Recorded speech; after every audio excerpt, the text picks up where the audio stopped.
The discourse starts right now with Cheryl Oates and Erica Barudis. Hello, folks. Well, buckle up as we dive into the thrilling world of politics, where Premier Danielle Smith is leading the charge with her bold diplomatic moves. From attending Donald Trump's inauguration to strategic meetings with the Trump administration and Chamber of Commerce's in the States, Smith is proving that Alberta's voice matters on the global stage. And let's not forget, she also secured a notable 10% support, silencing critics who thought her trip was pointless. To that I say, ha. Smith's efforts are stark contrast to Prime Minister Justin Trudeau's leadership as he announces a summit this Friday amidst questions about his ability to deliver meaningful change. Meanwhile, Doug Ford's aggressive tactics offer a lesson in assertive diplomacy. As Canada counts down the 30 days to secure its borders and revitalize its economy, we are shining a light on the weakness in our economic system, largely due to Liberal policies, and exploring how provinces collaborate more effectively to export goods both internally and externally. Cheryl, what say you? I'm shocked that I made it through all of that without. I feel like I could hear you giggle. I don't even know where to start. Other than that, I feel like I've been quite generous with my praise for Danielle Smith in the last couple of episodes, saying, wow, she surprised us all with the fact that she actually, when it matters, she can do diplomacy. But giving Danielle Smith credit for any progress that we've made with the United States seems like a bit of a stretch. But the 10%? No. You don't give her credit. Was it nice for her to go down and have face-to-face meetings with some governors? Sure.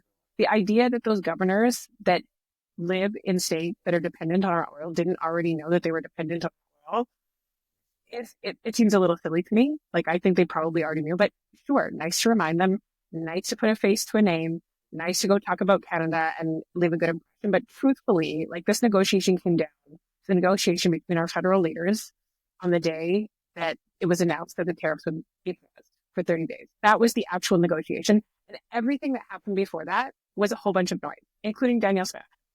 Do you think that you just say that because your role as an NDPer is just to never agree or give credit to Danielle Smith? No, because I have given her credit. I think but in a tangible, we'll see if it works way, I will say the 10% to me is a demonstration that the message that the U.S. needs our oil and gas resonated. Whether there was some people that also already knew it that told President Trump, no one is championing that. Is it maybe possible that the U.S. actually looked at their own economics and decided that it would be, pretty tough to put a 25% tariff on energy? Probably, I would say, but I also think there was someone reminding them to go look at that. And that's what I'm saying. I'm not saying her efforts were bad. I think, like we've talked about, purely politics, she killed it. I'm not afraid to say Danielle Smith, when it came to politics in the last couple of months and prior to that, killed it.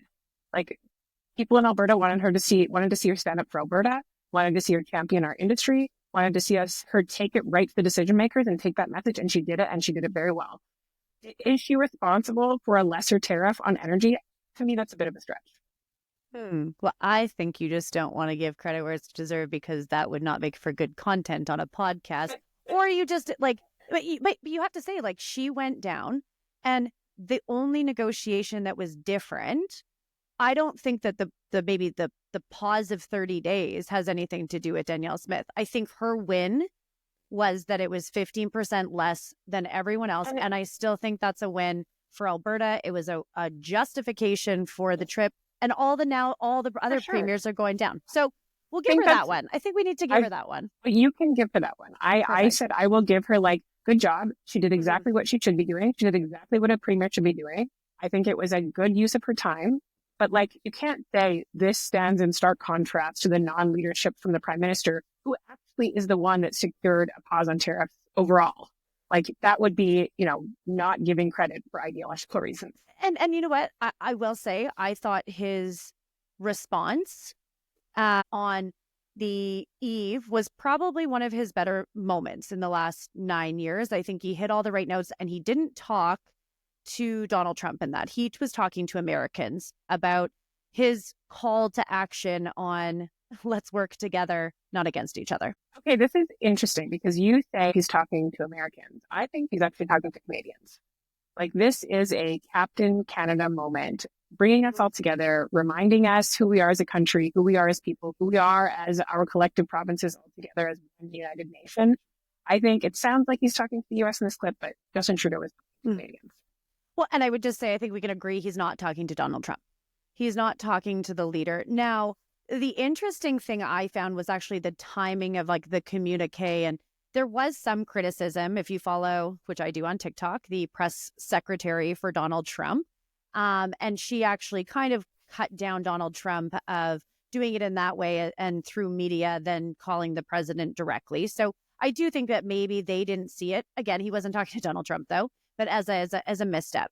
I did see all of the communication from Mexico come out first. So, I don't want to, I will give credit to Trudeau. I think he's, sitting lame duck. It's probably an awkward position of like, what collateral do I have to pick up the phone or have these conversations? But I think he did what was right.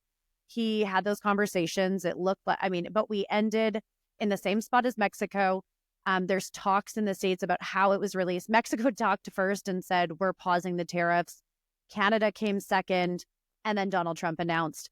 It almost also looks like we might have also got some help from our south neighbors, that it was the relaxation if we can all meet what I think was Donald Trump's objective from the get-go, which was the fentanyl issue and protecting our borders. So I'm not going to give him Trudeau 100% credit, because I do think that some of it also had to do with the Mexico and our like sandwich approach. But we ended up in the spot we want to for now. Like, truthfully, I think it's just the order of the calls that happened that day. Like the announcements were made right after negotiation meetings in both cases. So like, I don't think we got our pause because Mexico got their pause. I think both countries came to the table and said, we're going to make these significant steps forward on border security and the fight against fentanyl. And the U.S. said, okay, we will give you your 30 days. Yeah. So as two people that don't identify as liberals, don't support the Liberal Party, we're both saying that it was like actually probably one of the brighter moments and most leadership for Justin Trudeau. Unfortunately, that doesn't translate to helping him in the polls because he will not be there. But what other strategies do you see here? Like, what are we going to see? I think I mentioned Doug Ford, who had quite an aggressive approach. I mean, he's in election mode with a writ period. He said, like, canceled a Starlink contract. He was like guns ablazing, kind of knee-jerk reaction. And then it was like, we're pausing. And I don't know. It's going to add some oxygen to the election. That's for sure. This isn't unique. Yes, it's like a very heightened thing in Ontario right now because there's an election currently going on. But look across the country, and like Danielle Smith, we've talked a lot about how she has made moves during this economic threat for political gain. Look across the country. Every single political leader, whether they're in office or whether they're in opposition, is leveraging this current threat for political gain, because these are moments for leaders, right? When your jurisdiction, when your country, when your province, when your city is under threat, your citizens look to you to stand up for them and fight for them. And so David Eby also doing an incredible job fighting for his province right now, coming out with really strong measures. He too, pulled Red State liquor off the liquor store shelves, invited all the cameras in to watch it. Now they have to put them back on. But was it still worth it? Like, was that moment so worth it to demonstrate to the public, like, we have plans and we're going to implement them quickly and we mean what we say? It absolutely was. Politically, it absolutely was. And they know now we can do it in a drop of the tariffs. And look to Saskatchewan, same thing. I mean, I'm obviously more familiar with the NDP strategy. Carla Beck's been out every single day, coming up with new ideas, looking to other jurisdictions, pushing Scott Moe to keep fighting. It's happening everywhere across the country. And it is pretty much good for everyone unless you're doing absolutely nothing right now. Yeah, no, and I agree. I mean, there's the political gain, like you said, that photo op of taking it off. People will just be like, he stood up for me, right? Even oppositions. I haven't seen much from Nenshi again. I feel like this is like becoming a reoccurring theme. But you're right. Like I said, I still get the NDP for Saskatchewan emails, and it was like a fundraising email calling on Scott Moe to basically continue fighting, right? Like it wasn't even a negative promotional piece. So but where is Nenshi? It's like my new favorite thing to say. I've seen them pop up a little bit through this. It's not like they've been completely silent. I mean, his original criticisms of Danielle Smith, as we talked about, were a little convoluted. And I think some of this is like, she's done a good job. She stood up for Alberta. That's pretty hard to argue with. Like, sometimes it's easy. It's better to just get out of the way. But I have seen, whether it's through my email or whether it's through my WhatsApp messages from the community of supporters, I have seen a lot more action and noise lately. So I think, as he ramps up to hopefully take a seat in the House, the strategy is shifting a little bit. Yeah. Okay. So coming back to like the pause itself, because it's, there's some details. So do you kind of want to walk us through what the Prime Minister announced, which to some sounds very similar to what the Premier of Alberta has been saying for quite some time? So the Prime Minister of Canada posted on his social media feed that he had this good call with President Trump and that Canada would be bringing in a $1.3 billion border plan. So that meant reinforcing the border with helicopters, with technology, with personnel, enhancing coordination with American partners, and working to stop the flow of fentanyl. Also appointing a fentanyl czar, notably not called a border czar, and agreeing to list cartels as terrorist organizations. There was a few more other points in there, but you kind of get the idea that really beefing up security and monitoring of the border in an effort to stop fentanyl moving back and forth across the border, or in the U.S.'s perspective, moving into the U.S. I know this is like a technicality and kind of a tangent, but I hate the name czar. And it's like, was border czar and now fentanyl czar. I'm like, can we just, I don't know. I just don't like that term. But it's like, what? Like people have referred to you as a czar with, it's like a communication czar. And I'm but like, there's she's hardly really good, any but title like I hate that. cooler. Like that's like the coolest thing you can be called. It's like someone's like communications expert, communications, like I'm going to check synonyms and come czar up with is cool. Like that makes headlines. Yeah. Well, and it clearly has been caught on by multiple levels. So, I mean, like I said, I think a lot of this has been talked about. Many of the premiers from across party lines have talked about this need. I mean, it's a big issue. Federal senators have mentioned Edmonton specifically. BC has been mentioned a lot for being some of those hot spots and fentanyl labs that we've seen. So Premier Smith kind of responded to that and also announced as part of follow-up to the First Minister's meeting with the Prime Minister that it was a constructive conversation and they all agree kind of with the next steps, including referencing the fentanyl czar, and that they're like very excited for that to happen given the the crisis of this issue.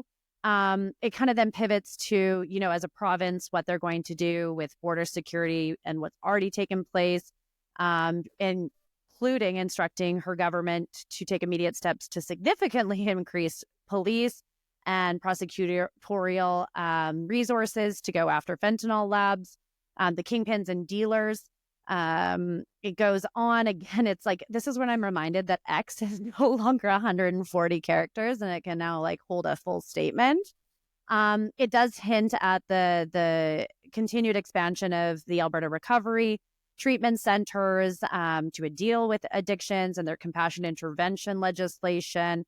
To me, that's kind of a hint at some of the maybe like the budget or the policies that we'll see coming forward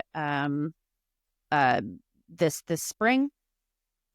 And then again, the diplomatic side of things, kind of tooting your own horn on, and that they will actually, all of the premiers, and I'm going to be interested to see if this actually, like you said, nice to have those meetings, but what are all the premiers of Alberta, besides educating people on what a premier is, and what they're comparable to the states do. And so if they're coming down united, great. And if they seem to all be playing nice now, but if, one of the team members go rogue, it could actually possibly hurt Canada. But then she kind of pivots super hard on that like this liberal leader has been, like, let's go to call back parliament that we've seen from the Conservatives. Let's get a new government in there so that the prime minister can have a strong mandate to negotiate a new Canada-US trade agreement. And so it kind of like complements the conversation and then shit sandwiches or like ends with a kind of FU again. So I want to get your take on that. Really, I mean, I really love succinct. it all. I like that it was just like really focused on one idea, really succinct. Yeah, really short and to the point. It wasn't a ping pong of communication. I was like, whoa, where are we going now? What? And there was a lot in there. And I I was going to go paragraph by paragraph and have us dissect it, but that might be too in the weeds for some of our listeners. I think it probably was a bit annoying for Danielle Smith to see it called a fentanyl czar when she had been calling for a number of days for a border czar, and they were like, this is not. Yeah, it's not we a like border the czar. czar, but we're going to just change that out. So, but she was more gracious about that than I expected. And yeah, I mean, there's a lot in the statement. There's a ton of the statement, mostly about like, how they were right all along. And this is how diplomacy works, because we were all, carefully taking our diplomatic lessons from Danielle Smith prior to January 2025. I know you take and the then notes interestingly, in the spirit of diplomacy, calls for an election and a changing government at the end. I mean, I support that, but it's also, and if anyone wants to know about what I think Canada could do to actually be an economic powerhouse, I wrote an op-ed about this is actually Canada's wake-up call in Western Standard, and that regardless of tariffs, regardless of pauses, there's a lot of things we got to do at home. And I actually think silver lining of all of this, if this gets our premiers and prime minister working together, hopefully it's a new prime minister, but that we're actually starting to look internally on our trade opportunities, which is long overdue. But yeah, you can check that out on Western Standard, and Cheryl still has her Substack up. I don't know how to use Substack. On that, we agree. Yeah. Substack, so cool. On that, we agree. Like, you know what? If we're going to, as a country, look closer opioid deaths and the fentanyl crisis and how we can solve it, and there's, political capital here to be spent on addressing what has, long been a very tragic and progressive crisis, great. Like, great. If this is the catalyst to that, great. If we're going to talk about building energy infrastructure across the country, awesome. BC just announced yesterday, quietly, that they are fast tracking. They've just picked 17 projects that they're just going to fast track because they've been held down by regulatory burden. And because we need more economic and energy security, they've decided these are the projects they're going to fast track, and they're going to continue to look for more. Like it's good impetus to start looking at that stuff and how can we as a country be more effective and efficient. It was actually kind of sad to see how much dependence we had as a nation.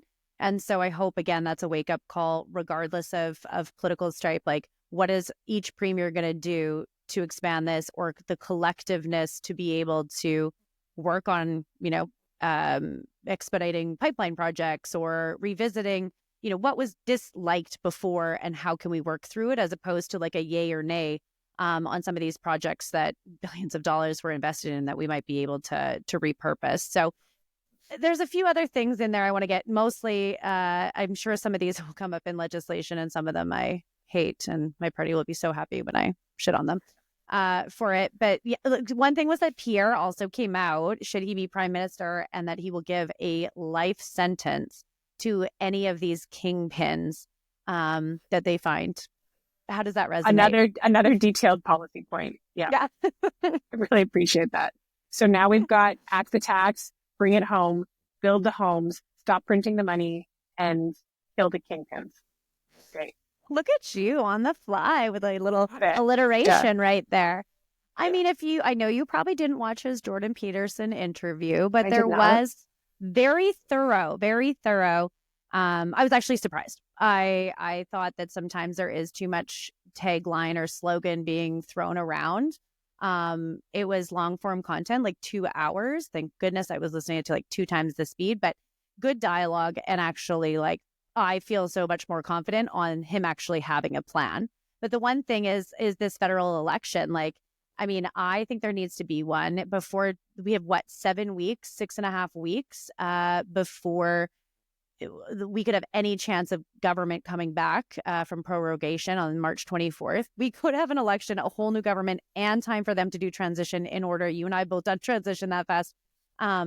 Be able to come back and like hit the ground running come March 24th. But like, I don't even know where you sit. I would assume you don't want an election, but yeah, I'm assuming. And you know what assuming does? I'm a little bit, I admit I'm a little bit torn on this because like Trudeau does not have a lot of support right now. There will be a new prime minister. There will be a new Liberal prime minister. And I think there's a lot of people who would like to see, the country give that person a mandate. But I really worry that this is not like we're negotiating for our economic future. Mm-hmm. We're negotiating for our country's security. Like we have literally had the president of the United States say he's ruled out military force to take Canada. Like this is not a time for me for our country to be in caretaker mode. So this is what I worry about. And then also say we do go into an election while we manage all of this. That means that those players who are seeking to be Prime Minister of Canada aren't necessarily acting in the best interest of the country. Everything will be through the lens of political points. And that's not always, sometimes it aligns with the country's interest, but it doesn't always align with the country's interest. And so I think that could be dangerous. And I think it's really tough to navigate a really fragile, complex situation in the middle of an election. So I mean, we'll see how Doug Ford does it. Yeah, but he's not negotiating with the president of the United States. And like, I do think we eventually need to get there. I think we need, someone that the country feels confident that they've given a mandate to. This timing just feels really. Yeah. And I hear you there. I think there's two different pieces too. And in my op-ed, I mostly don't talk about the election. I talk about like the role of Parliament and having people come back and actually get the 338 people that are meant to do this, like they did in World War II, like they did in 2008 financial crisis. Like these are where parliamentarians are supposed to debate. And I would love to actually see that as much as I would like to see an election. I'd rather them come back and have Prime Minister Trudeau as his last, gift to Canada is like lean into democracy, have individuals come back and debate, get the viewpoint of the left. The Liberal Party is like left also, but like center, we'll call them center, and the right, getting all that whole spectrum and being able to say like, okay, what are we also going to present as a country in order to like diversify, not make us so dependent on the US, but also meet those requirements, and how are we going to do it? And I just think that would be the like rise above moment. I don't think he's ready to do that, but that would be like in an ideal world, maybe not realistic or how it would play out based on, the political play of non-confidence. But I think the biggest thing is like the prorogation is really putting us in a weakened spot right now. He doesn't have a mandate. If he had 338 elected officials that was behind him, I think that would actually give more street cred. Like maybe street cred, but like what would we have gotten done right now that we didn't if Parliament wasn't prorogued? I think that a lot of it would be just the process of being able to debate that, have people that come and agree with the motion. And again, like that's where you put down the partisanship ideally and just say, is this in our best interest? Of course, like you're going to get the Conservatives that will support a increase in national defense and increase to meet the NATO. They've already said that. Like you can't really backtrack that. And I think addressing the fentanyl crisis is something that like you could do collectively. But is that how you see it playing out? Like they'd come back to Parliament and they'd all be like, you know what? Those are good ideas. We're behind you. Canada is behind you. I think there's like, other things. There'd be political points to be scored, and it wouldn't strengthen our negotiating position. I think that there would be less in the sense that like you're going to have all these people that are at work. They are doing what they're doing. They might raise cautionary flags to the prime minister of like, you're doing it this way, do it this way. Let's look at the representation of some of these areas such as BC and Alberta that have kind of been pointed at of being those key areas of penetration by either the Chinese or the cartel on the fentanyl crisis. And then again, like allocation to different regions based on that, and having the elected officials there to talk about that from different regions of the country, I think would actually help. And I think it's like a diplomatic sign of how our system works. And I think over the last couple of years, we've had a lot of challenges where we haven't really believed in how government functions. Well, on the topic of how government functions and Oh, whether good it pivot. is diplomatic or democratic, should we move to the latest move from the Alberta government? Which No, because it was done during all this. It doesn't matter. It was just shh, quiet. No one noticed. And it came out No. on a Friday afternoon. Everyone went away for the weekend. In case you haven't heard, the government of Alberta has once again fired the entire Alberta Health Services Board. This was a board that Danielle Smith, as Premier, appointed, has now fired the entire board and instead made a sole administrator the only person in charge. This person is not only the sole administrator, but Andre Tremblay is also the Deputy Minister of Health and is also the interim president and CEO of Alberta Health Services. So for anyone who thought checks and balances was a thing, in this case, it is absolutely not. I don't know how this lends any credibility to the government's current restructuring. They can't even keep their leaders, their managers that they're appointing for these jobs in their jobs. And still, Albertans have seen little progress. All right. Well, I wouldn't use the word fired, and I'm going to start with the whole board as opposed to the second. Well, I think there was a time and purpose for them. It's basically like they were there to manage AHS. AHS no longer exists in the form in which it did. So just like when Kenny left and Danielle came in, a transition team comes in, and you might be of different, like similar skills, but different times, different measures, and you watch that transition happen. What we see is, I think, like that transition of like, how do we move it from this super thing that it was and get it to be a service provider? And I don't think that the skills from someone that's doing a governance or operational role as what we had previously necessarily are the right people. They have actually quite a robust list led by Dr. Zalke, who is from Lethbridge and really, really well-known cardiologist down there. I don't know if you know her. But, you know, I don't think when you look through, and I'm just looking down at the list right now, that there's like a lot of criticism for who is on this transition committee. And so I think, again, it's going to move to this. What I will say is there was actually a lot more that came out of different pieces of communications. In addition to this, I think this is the hot ticket of, like, as you'll say, AHS board fired again. But I think it's because it's actually dissolving and it's taking a total different form. I can't really sit here and justify why the deputy minister is also the president and CEO. It's been something that's been very continual from my party, and I don't have a fucking answer.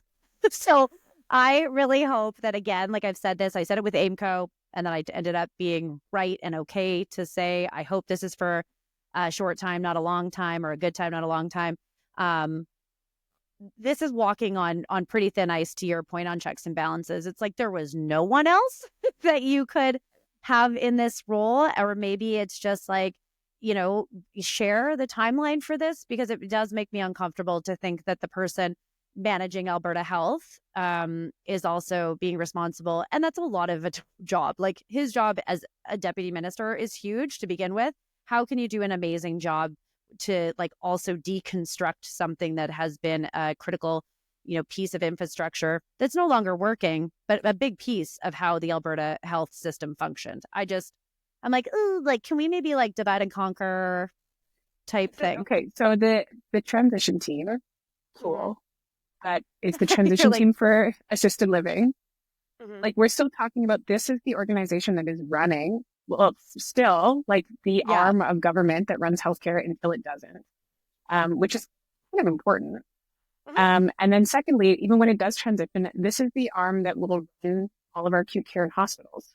So it is important. And now we have one person who, like, Andre Tremblay, nice guy, has a long history in the public service, but not as a health administrator. And so, like, I don't understand why. This is exactly what they did with AIMCO too. I don't know why we had to blow up the boards that the government themselves appointed and then leave them with one person to do it all. And like, you know what will happen next? A former conservative prime minister will probably take over Alberta Health Services if they follow the government's previous patterns. Is there any, Mulrooney. But just, I think just watching this as a person who interacts with the healthcare system, as a person who hears from Albertans every day who don't have a family doctor and who struggle to get frontline care, why are we paying so much attention to the people who are in the boards and who are running the boards and who are on the transition teams? Like, I want nurses and doctors. And I cannot imagine that a doctor in any jurisdiction is looking at this. They've fired the whole board again. They're like, Alberta, that's where I want to work. That's our new slogan. You know what? I think it's because we are a political podcast, and like most people will give two fucks who this board is. They won't read it. And I do think when you're going to deconstruct something and create it, and the reason why it's in the acute care, the assisted living section, is that it's going to become a service provider, as they've always said, and run hospitals and be those service providers like many others. And AHS is going to go back to have to be, someone that bids on something and has to be able to fulfill a contract, because I think they got away from what they're good at and they, took on too much and weren't able to deliver. That could be said by, I love Andre Tremblay. I think he's an incredible deputy minister of health, but asking someone to do two jobs might also result in the criticism. Hold themselves accountable. Well, and I think that's tough. It's really tough a position for him to be in. And I'm saying I think I don't get it. I don't understand that. I've talked to that office and been like, explain this. I still don't get it. I think that in addition to that, there has been the other pillars announced, right? We had the primary care announced. We've had Recovery Alberta last year announced. So like two of the four pillars. And then in the last week, we've seen two more pillars that have actually gone from what they were previously or what they were announced as initially as a program to what they will act as now. I just don't get it. Like, just like you said, most Albertans don't care who's on the AHS board. Most don't. Most Albertans, unless you're working in healthcare, also don't care which arm of healthcare they're acting at any given moment. They want to know that when they show up at the hospital, they're not going to wait 9 hours. They want to know that they have a family doctor who can give them continuity of care throughout their lives and who know what's going on with them and know them well and can make decisions, help them make decisions for their healthcare. These moving around, the healthcare silo here, the healthcare silo here, now this minister's in charge, now this board's in charge. That doesn't do anything for those people. And it hasn't done anything for those people. So we've been just messing around with who's sitting where and who's in charge of what now since 2022. Like, I, for one, would like to see some progress. But there has been progress. So, for example, we've seen the biggest increase in family physicians and physicians generally coming to the province in the last few quarters. And there's a big difference there. So, one, physician does not mean family physicians. It doesn't mean. And that's why I corrected myself. Yep. But I'm saying it's important to differentiate, because like we lots of specialists. Like, specialists are not I'm not saying that we don't need more specialists, but that's not the biggest problem. The biggest problem is people having access to a family doctor because they are the gatekeepers to healthcare in our province. And secondly, this is not the biggest increase per capita. We also have a huge influx of people. So yes, the doctors are going up, but that doesn't mean that more people have doctors. But yes. I do think, though, we also have a challenge with a lot of family physicians. Some people pick family physicians because you get a little bit more flexibility, because you are the owner of your clinic.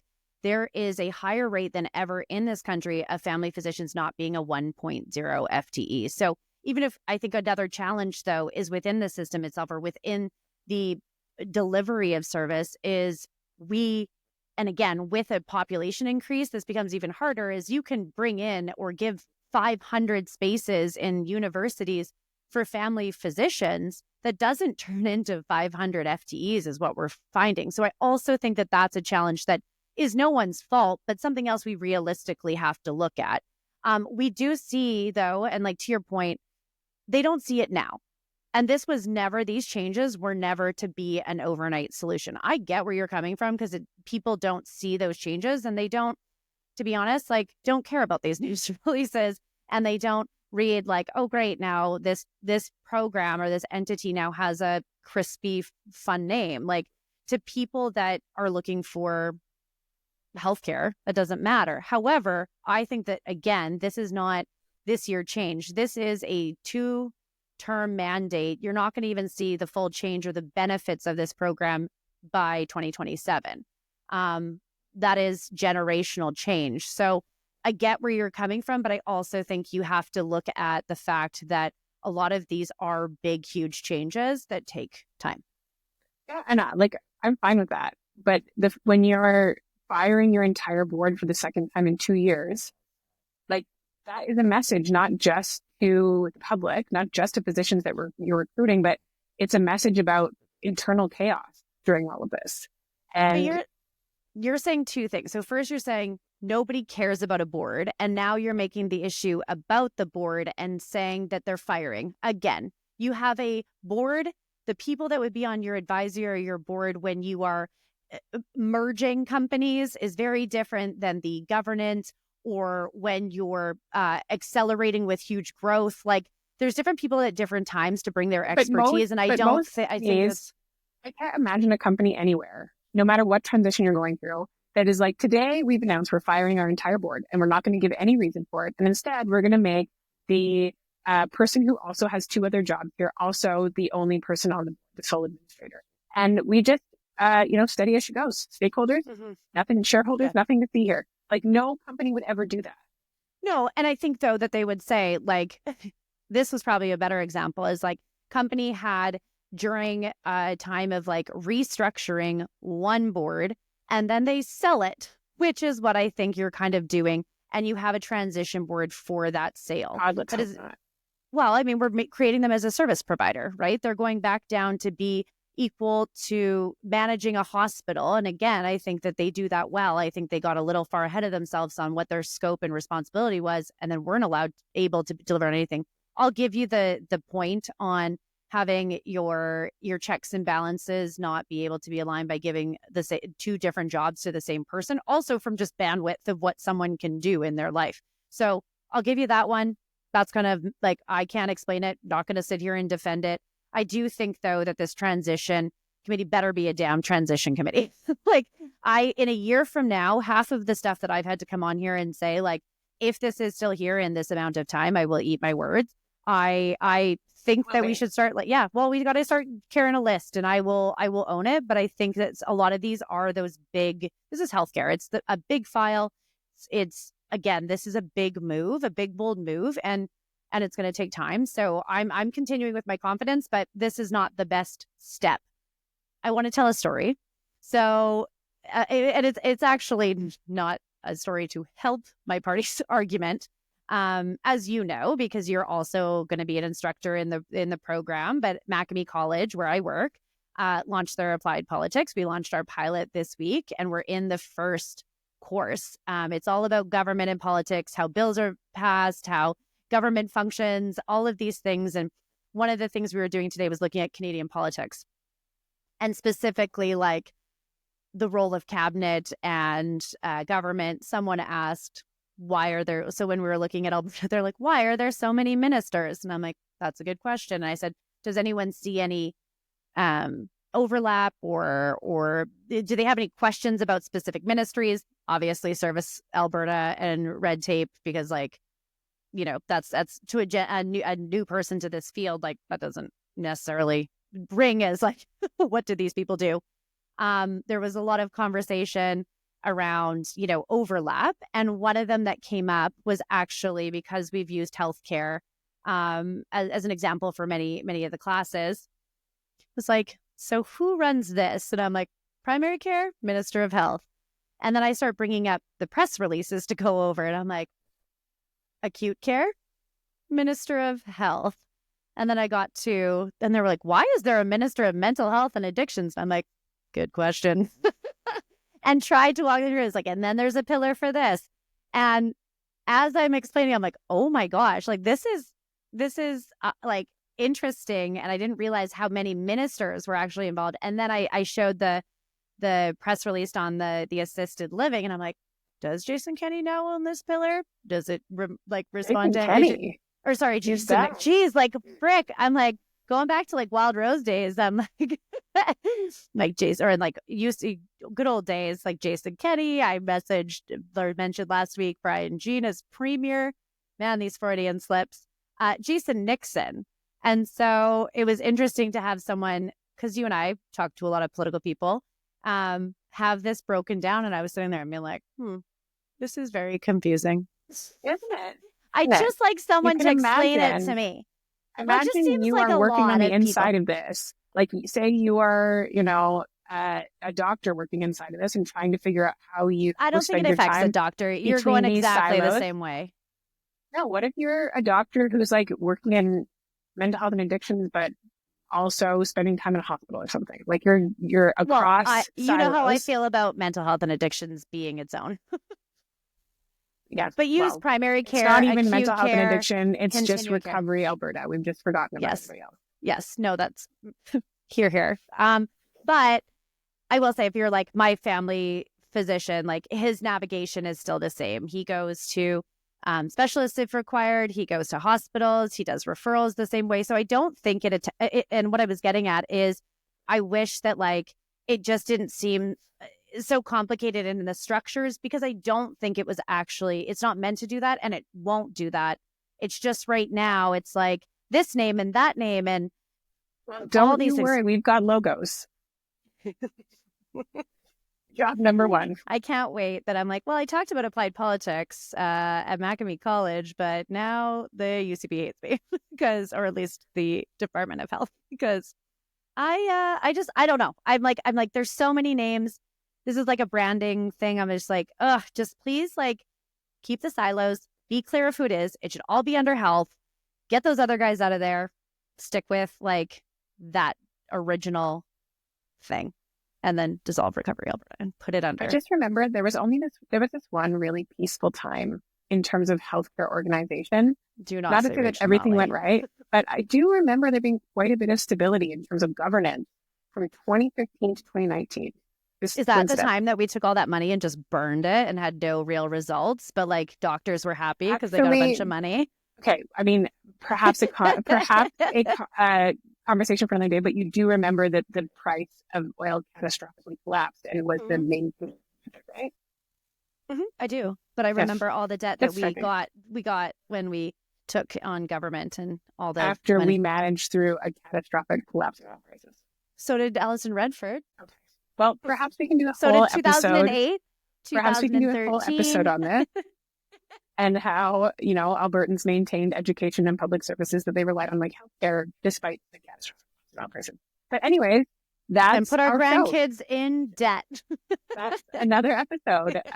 New episode drop every Thursday, 5 a.m. So set those alarms, and don't forget to follow us on X, on TikTok, on Twitter, or wherever you're getting your information. So we will see you next week. But in the meantime, like and subscribe on YouTube or wherever you get your podcasts. The Discourse is hosted by Cheryl Oates and Erica Barudis. Follow on Instagram @The Discourse Pod. Subscribe to The Discourse on YouTube and wherever you get your podcasts.